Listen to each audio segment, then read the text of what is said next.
नमस्कार, मैं हूं प्रदीप कुमार। आप देख रहे हैं पॉलिटिकल आइडिया। पॉलिटिकल आइडिया के आज के इस अंक में एक बार फिर आप सभी दर्शकों का बहुत बहुत स्वागत है। मित्रों, आज हम बात कर रहे हैं तेजस्वी यादव की। तेजस्वी यादव लगातार इस बार भी वही गलती कुछ कर रहे हैं जो गलती पिछली बार उन्होंने किया था। पिछली बार भी अपनी कुछ गलतियों के कारण ही तेजस्वी यादव मुख्यमंत्री बनते बनते रह गए थे।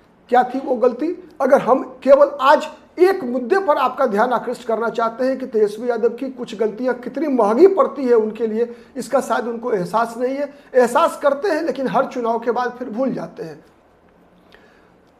तेजस्वी यादव इन दिनों लगातार नीतीश कुमार के पीछे पड़े हैं। तेजस्वी यादव लगातार न केवल नीतीश कुमार बल्कि एनडीए के कुछ सेलेक्टेड नेताओं पर व्यक्तिगत हमले कर रहे हैं।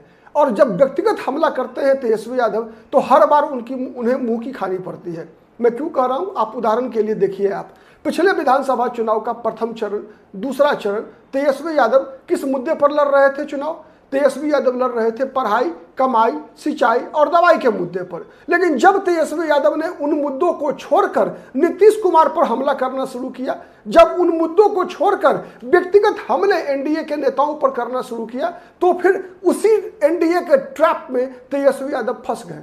उसके बाद नीतीश कुमार ने क्या किया, याद कर लीजिए। किस प्रकार का चुनाव प्रचार, आक्रामक चुनाव प्रचार एनडीए का चला, आप याद कीजिए उन दिनों को जब नीतीश कुमार जैसे जैसे चुनाव दर चुनाव, चरण दर चरण आगे बढ़ता गया, नीतीश कुमार तेजस्वी यादव और लालू यादव के परिवार पर आक्रामक होते गए। आप याद कीजिए पहले चरण का चुनाव, पहला दूसरा चरण पिछले 2020 के विधानसभा का, तेजस्वी यादव ने लालू यादव और राबड़ी देवी का फोटो तक लगाना बंद कर दिया था। क्यों? इसलिए कि कभी न तेजस्वी यादव को यह एहसास हो गया था कि लालू यादव और नीतीश कुमार की तुलना नहीं की जा सकती। नीतीश कुमार के शासनकाल की तुलना राबड़ी देवी के शासनकाल से नहीं की जा सकती। जब कभी भी यह तुलना होगा तो नीतीश कुमार हर वक्त 20 पड़ेंगे। एक दूसरा, नीतीश कुमार या आज वर्तमान में सम्राट चौधरी के साथ जो सामाजिक समीकरण है, उसी समीकरण के आधार पर तो लालू यादव हारते रहे हैं चुनाव। तेजस्वी यादव हर चुनाव हारते रहे हैं, चाहे वो विधानसभा का चुनाव रहा हो, चाहे वो लोकसभा का चुनाव हो। हर चुनाव दर चुनाव लालू प्रसाद यादव की पार्टी, तेजस्वी यादव की पार्टी हारती रही है। तब जब जब मुकाबला नीतीश कुमार और लालू यादव के परिवार के साथ होता रहा, जब जब मुकाबला किसी यादव नेता, मतलब लालू प्रसाद यादव मतलब MY समीकरण के नेता का मुकाबला गैर यादव पिछड़ा नेताओं के साथ होता रहा। आप कितने भी उदाहरण निकालिए, आप 2000 ईस्वी से लेकर आज तक का 2000 में सही है कि लालू यादव की सरकार किसी तरह से बन गई थी, ये अलग विषय है। लेकिन 1995 के बाद कभी भी आरजेडी को बहुमत नहीं मिला। 1995 का विधानसभा चुनाव अंतिम चुनाव था जब आरजेडी को बहुमत मिला। 2000 की सरकार जोड़तोड़ की सरकार थी। उस चुनाव में आप ये नहीं कह सकते कि बहुमत मिला था लालू प्रसाद यादव को और राष्ट्रीय जनता दल को। तो उसका मूल कारण क्या था? मूल कारण यह था कि लालू प्रसाद यादव जो 1995 के चुनाव तक पूरा पिछड़ा दलित एक बड़ा अम्ब्रेला था, दबे कुचलों अल्पसंख्यकों सबके निर्विवाद नेता माने जाते थे लालू प्रसाद यादव। लेकिन जब इसमें टूटन हुआ, जब इसमें बिखराव हुआ, नीतीश कुमार नए नेता बनकर उभरे गैर यादव पिछड़ों के, उसके बाद क्या हुआ? उसके बाद हुआ कि यादव राजनीति के खिलाफ, मुसलमान राजनीति के खिलाफ भी प्रतिक्रिया में ध्रुवीकरण होने लगा। और आज भी मैं ये बात दावे से कह सकता हूं, आप कई उदाहरण निकाल कर देख लीजिए, जब जब तेजस्वी यादव ने नीतीश कुमार पर जरूरत से ज्यादा हमला किया है, जब जब तेजस्वी यादव ने किसी भी गैर यादव पिछड़ा नेता को निशाना बनाने का प्रयास किया है, किसी दलित नेता को निशाना बनाने का प्रयास किया है, तो उसके पक्ष में चाहे वो नीतीश कुमार हो, चाहे वो सम्राट चौधरी हो। सम्राट चौधरी के बारे में अभी कुछ कहना कुछ जल्दबाजी है, लेकिन मैं इस बात से लगभग श्योर हूं कि चाहे वो चेहरा कोई भी हो, चाहे वो चेहरा सम्राट चौधरी का हो, चाहे वो चेहरा उपेंद्र कुशवाहा का हो, चाहे वो किसी वैश्य नेता का चेहरा हो, किसी का भी चेहरा हो, जब जब तेजस्वी यादव स्तरहीन आरोप लगाएंगे तब ध्रुवीकरण तेजस्वी यादव के खिलाफ होगा। आज भी नीतीश कुमार के बारे में क्या कहा? Cheat minister. चीट मिनिस्टर मतलब महिलाओं के लिए जो नीतीश कुमार ने योजनाएं कुछ घोषित की है, कई योजनाएं घोषित हुई है, इन दिनों तो तांता लगा हुआ है, उसी को इंगित करते हुए तेजस्वी यादव ने चीट मिनिस्टर की बात कही। इसका मतलब यह नहीं कि मैं नीतीश कुमार की पैरवी कर रहा हूं, लेकिन यह बिहार के राजनीति की सच्चाई है कि नीतीश कुमार को माना जाता है, जाना जाता है कि नीतीश कुमार ने बिहार की राजनीति में महिलाओं के लिए बहुत ज्यादा काम किया है। नीतीश कुमार जब मुख्यमंत्री बने उसके बाद ही पंचायती राज संस्थाओं में महिलाओं के लिए 50% आरक्षण की बात हुई, महिलाओं के लिए सरकारी नौकरी में 35% आरक्षण की बात हुई। तो इसीलिए जब कभी भी महिलाओं के मुद्दे पर बिहार में अगर बिहार की महिलाओं को चुनने की नौबत पड़ेगी तो हर वक्त नीतीश कुमार को एज रहेगा, आगे दिखेंगे नीतीश कुमार।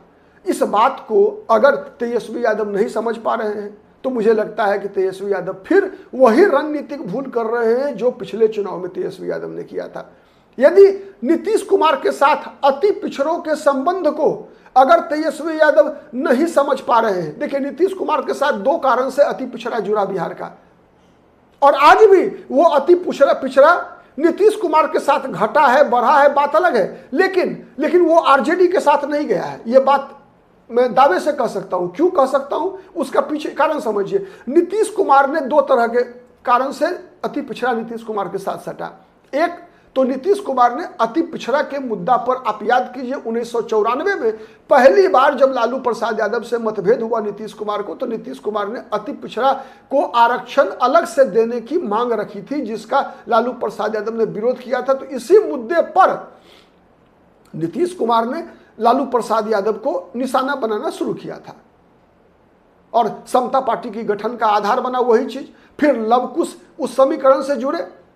इतना ही नहीं, जब नीतीश कुमार 2005 में मुख्यमंत्री बने, मुख्यमंत्री बनने के बाद नीतीश कुमार ने एक और काम किया, महादलित अति पिछड़ा को तो दिया ही, अपना वोट बैंक बनाई है ये अति पिछड़ा को, साथ साथ महादलित भी एक वर्ग बनाया। हाँ ठीक है कि महादलित में भी अब विभाजन हो चुका है, जीतन राम मांझी अलग चल रहे हैं, अलग अलग क्षेत्रों में अलग अलग नेता डेवलप हुए हैं, लेकिन एक बात तो तय है ना कि यदि तेजस्वी यादव और नीतीश कुमार में चुनने की जरूरत पड़ेगी तो किसे चुनेगा लोग? तो चाहे बात गैर यादव पिछड़े का वर्गों का हो या बात महादलितों का हो, पासवान तो चिराग पासवान के साथ है, इसीलिए मैं उसको नहीं जोड़ रहा। लवकुश लगातार 95 के बाद से आरजेडी के खिलाफ वोट करता रहा है। तो इसीलिए मुझे लगता है कि तेजस्वी यादव को के लिए ये बड़ी एक रणनीतिक भूल हो रही है कि व्यक्तिगत हमला कर रहे हैं। पर्टिकुलरली तेजस्वी यादव को इन नेताओं, विशेषकर नीतीश कुमार हो, पिछड़ा अति पिछड़ा दलित नेताओं के खिलाफ किसी प्रकार की बयानबाजी, उल्टा पुल्टा बयानबाजी, हाँ आप उन्हें घेरिए 4 मुद्दों पे, जिन मुद्दों पे आप पिछला चुनाव लड़ रहे थे तेजस्वी जी, पढ़ाई, कमाई, सिंचाई और दवाई, आपको एज स्पष्ट दिख रहा है। आप अगर वर्तमान परिस्थिति में नीतीश कुमार अपनी लोकप्रियता के सबसे निचले स्तर पर हैं, अगर इस बार नहीं आप जीत पाए अगर, तो आप मान के चलिए कि आपके लिए रास्ता बहुत मुश्किल होगा। इससे ज्यादा सकारात्मक स्थिति में आप कभी नहीं थे।